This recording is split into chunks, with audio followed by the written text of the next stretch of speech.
Audio Jungle. Audio Jungle. Halo. Nah, P5 project pelajar Pancasila itu ujung yang kalau itu ditempuh semua pembelajaran akan terasakan dan terlewati. Paham ya? Jadi P5 ini memang sengaja diciptakan yang bisa menghimpun semua metode. Apakah dalam P5 itu ada berbasis masalahnya? Ya. Apakah ada inquiry-nya? Ya. Apakah ada discovery-nya? Ya. Apakah ada berbasis kelompok? Ya. Apakah semuanya yang kuncinya P5? Paham ya? Halo? Nah, P5 ini kalau bisa kreatif supaya berbasis masalahnya bagus, inquiry-nya bagus, dan ada hal baru. Tapi kalau nggak kreatif, inovasinya gagal, masalahnya terlalu cetek, semuanya akan gagal. Halo? Pak, contoh yang nggak kreatif apa, Pak? Contoh, anak-anak, ayo kita buat lingkaran dari kawat. Aduh, itu kan nggak berbasis masalah karena gampang. Ya kan? Terus nggak usah kolaboratif, dilakukan seorang pun bisa. Nggak usah inquiry karena sudah tahu dan ngerti, dan nggak usah discovery. Tahu bedanya inquiry dan discovery? Itu kan sama-sama inovasi. Halo? Kan ada 3 itu. Inquiry, discovery, apresiasi. Perlu. Sesuatu yang baru bisa diperoleh lewat inquiry. Inquiry itu uji coba sampai menemukan.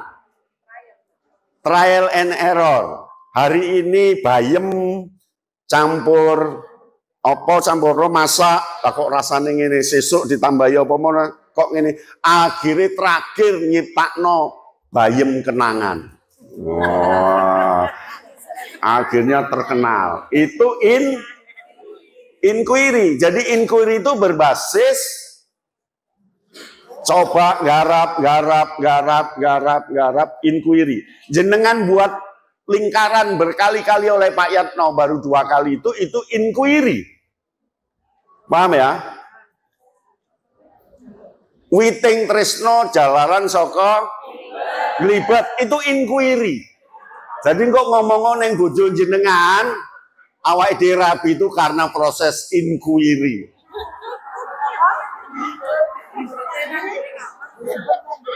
Inquiry. Jenengan dulu dikenalkan apa pacaran? Dijodohkan. Tapi nggak langsung kan, kenal dulu siapa kan? Nah, itu inquiry. Nanti ngomong ke suami jenengan, kita itu inquiry. Ya. Bapak sudah punya anak berapa? 2. Dulu pacarannya lewat surat atau apa? Saya nggak pacaran. Orang tua. Langsung? Ya. Tapi kenalan dulu nggak? Inquiry. Pakai pacarannya nggak? Nggak, inquiry. Halo? Yang kedua, discovery. Discovery itu seperti Columbus melaku nemokno pulau langsung dijenengno Indian. Padahal itu Amerika, dikira India. Itu namanya discovery. Jadi nek jenengan mlaku morono aryu terus ono pandangan yang menggetarkan jiwa, sesuk langsung rapi, itu berdasarkan discovery. Paham ya? Nemu ujuk-ujuk dan itu hal baru, itu discovery. Jenengan jalan-jalan ke Banyuwangi, lihat pagernya sekolah, teko omah langsung ayo gawe pager, aku duwe ide ngene. Itu Inovatif discovery. Menemukan yang dari tempat lain yang di tempatmu belum ada. Itu discovery. Paham ya? Ben ngerti beda nih. Yang ketiga, apresiasi. Apresiasi itu dengan nonton pertunjukan. Oh, nek ngono sesuk aku tak nyetak gerak sing ngene, ambek tak tambahin ngene. Nah, itu apresiasi. Baca novel, tokohnya kok dibunuh, lalu sesuk aku tak gawe cerita, tokohnya nggak dibunuh tapi ini. Itu apresiasi. Jadi inovasi itu ada 3 jalan. Jalan inquiry, itulah Thomas Alva Edison, itulah Nikola Tesla, itulah Steve Jobs. Lalu jalan discovery, itulah Columbus, itulah para pelayar-pelayar yang menemukan sesuatu, menemukan harta karun, menemukan jodoh, seketika, mau nih gak seneng ngarek belas. Wes pirang-pirang tahun mau rapi. Tapi begitu rekreasi daerah X, dapat pandangan pertama, langsung cuk. Itu discovery. Jenengan dengan suaminya discovery apa inquiry? Inquiry ya, pacaran sih. Bapak tadi discovery ya? Nggak inquiry ya? Nah, luar biasa. Inquiry apa discovery dengan istri? Inquiry. Bapak pacaran dulu. Langsung tembak. Wah, itu discovery. Discovery. Paham ya? Halo. Nah, P5 kalau memang dasarnya harus berbasis masalah, kalau memang dasarnya harus inquiry, kalau dasarnya harus kolaborasi atau kelompok, ada metode-metode lain yang juga bisa ditempuh. Salah satunya metode kepramukaan. Karena metode kepramukaan paten 9 yang harus dilalui ketika membina pramuka. Yang pertama, alam terbuka. Berarti kalau kegiatan PW5-nya tidak di dalam kelas, di luar kelas, dia harus menggunakan metode kepramukaan. Karena satu dasarnya alam terbuka. Yang kedua, apal ya metode kepramukaan ya? Aku lo apal Mas Yoga pramuka. Pelatih pramuka ya, pelatih pembina. Yang kedua, learning by doing, menarik dan menantang. Nah, menarik dan menantang ini kunci anak generasi Z. Belajarnya harus menarik dan menantang. Lah nek gurune ngajari iku itu terus. Kira-kira anak jenuh enggak? Jenuh. Dia harus menarik dan menantang karena prinsipnya progresif. Yang ketiga, metode kepramukaan. Yang kedua kan menarik dan menantang. Yang ketiga, itu berkelompok. Berkelompok.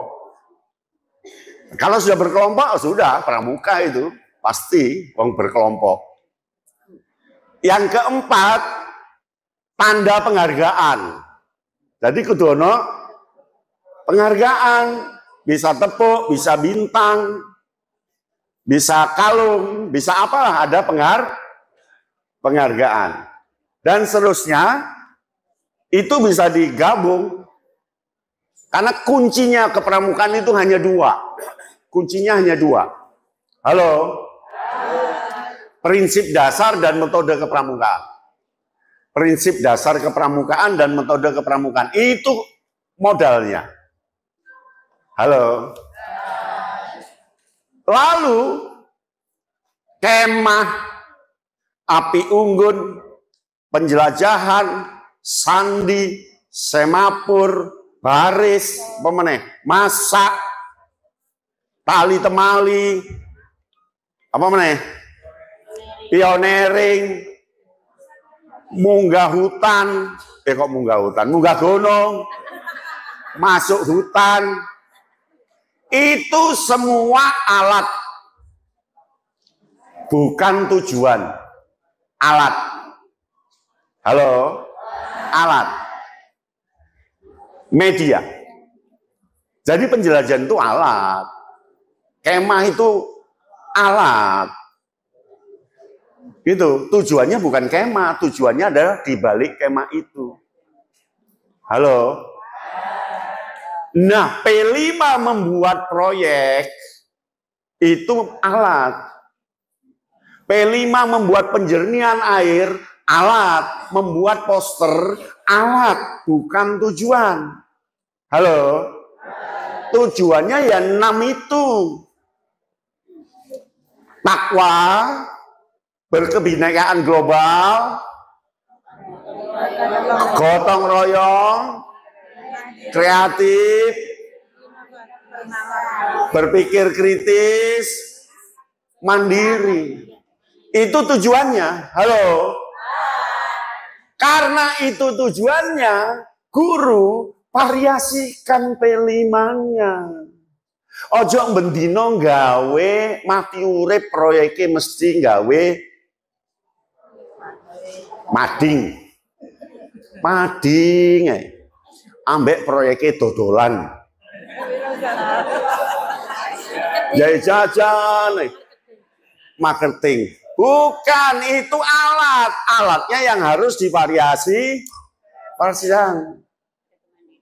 Yang penting di ujungnya mengandung takwa, kebinekaan global, gotong royong, berpikir kritis, kreatif, mandiri. Halo? Kan itu? Betul? Sip. Yang kita tangani, ini gayanya sudah menceng loh Bu, yang kita tangani. Ya dulu, orang lama bisa jadi guru untuk orang baru. Orang lama bisa jadi untuk guru untuk orang baru. Orang lama, orang baru. Itu dulu. Saiki, wong lama nggak iso jadi guru arek anyar. Karena jalannya wis nyimpang. Nyimpang. Anak sekarang itu jalannya sudah nggak lurus, tapi sudah begini, lurus. Maka guru ini harus menyesuaikan. Halo?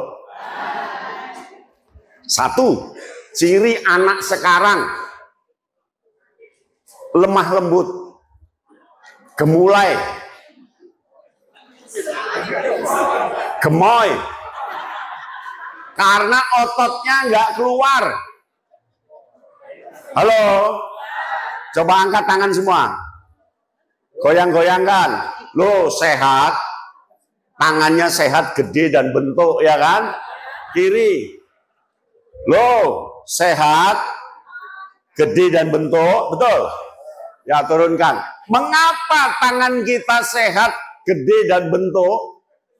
Itu karena kita sejak kecil ngangkat, cuci-cuci, gotong, narik tali, nyapu. Anak sekarang laundry, ngangkat nggak gelem. Siapa yang salah? Guru. Nggak ngajari anak ngolah tangannya. Akhirnya anak karena gemulai, lemah, kon ngangkat mbek guru, nangis. Lapor wong tuane. Kena gurunya. Karena guru nggak paham anak sekarang itu gemoy, lemah gemulai. Maka ada guru yang bagus. Halo? Tako isu kelasnya di Semburatno. Semburatno. Selamat pagi anak-anak. Pagi kita terpaksa nggak bisa duduk. Kenapa? Ini kelasnya berantakan. Ayo kita tata dulu. Nata. Dikit-dikit dulu untuk ngelatih otot. Sesuk teko isuk maneh. Anak-anak kuliah sekolah kita nggak di dalam kelas. Terus, yuk kita angkut kursi ini di bawah mangga. Gowo sitok-sitok. Nggak apa-apa. Wong tua dikandani ini ngelatih otot. Karena kalau nggak anak jenengan nanti 1 nangisan, 2 cengeng, 3 nuduh orang lain, 4 mempekerjakan orang lain. Karena masang lampu tinggal ngongkon wong karena dia merasa tidak. Halo. Jadi jangan sampai nanti anak-anak warung itu nangis semua karena gemoy. Halo. Yang kedua, dampak negatifnya, ini bahaya loh. Mau tak ceritakan Ibu Kepala Sekolah? Mau? Dampak negatifnya. Anak itu karena nggak gerak, tangannya halus. Lembut. Karena lembut, dilihat temannya. Tertarik. Maka awal mula LGBT. Karena anak nggak gerak, tangannya lembut, disukai oleh teman laki-lakinya. Oke. Jadi salah satu penyebab LGBT adalah anak yang gemoy. Anak yang lemah lembut. Halo. Karena begitu dampak berikutnya, orientasi laki-laki sudah tidak gagah. Yang namanya laki-laki itu pakai listrik lembut. Beda dengan zaman kita, laki-laki itu gagah. Ototnya keluar. Maco. Anak generasi Z, laki-laki itu sudah tidak maco. Sudah tidak gagah. Sing penting lembut. Halo. Akhirnya wedaan. Betul itu. Karena itu yang ditiru Korea. Itu yang ditiru Cina. Hati-hati. Tapi jangan salah langkah. Grade-nya harus dari dekat ke jauh.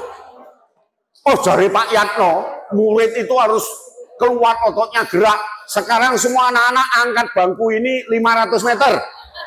Anting balik lagi nggak boleh. Harus dari dekat ke yang jauh. Pelan-pelan. Paham ya? Ketua kelasnya gantian. Anak-anak berdiri di samping kursi. Siapa? Yuk, kita bermain ngangkat kursi pakai 1 tangan. Nggak kuat, nggak apa-apa. Untuk ice breaking. 1, 2, 3. Cukup, duduk. Besok lagi ngelatih. Orientasinya ke sana. Audio Jungle. Audio Jungle.